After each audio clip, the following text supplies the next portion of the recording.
इल्म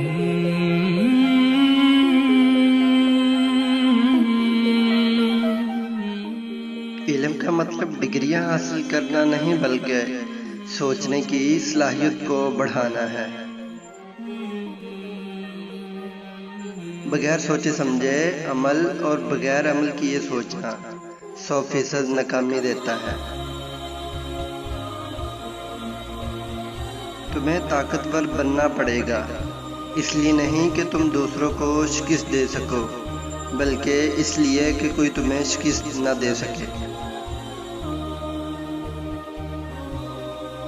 कामयाबी तजर्बात से मिलती है और तजर्बात नाकाम तजर्बात से मिलते हैं। अगर तुम हारने से नहीं डरते तो तुम्हें कोई नहीं हरा सकता।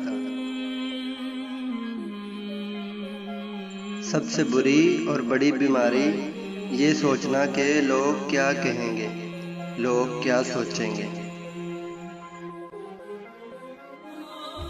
जो लोग अपनी सोच नहीं बदल सकते वो कुछ नहीं बदल सकते।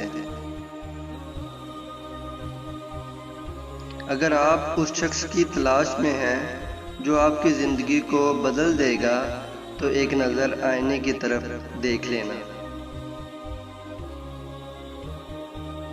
हो सकता है तुम ज़िंदगी में कई मर्तबा नाकाम हुए, लेकिन इसका मतलब ये नहीं कि तुम हार गए। तुम उस वक़्त हारते हो जब तुम उम्मीद छोड़ देते हो। अपनी सोच पर काबू पाओ, वरना तुम्हारी सोच तुम पर काबू पा लेगी।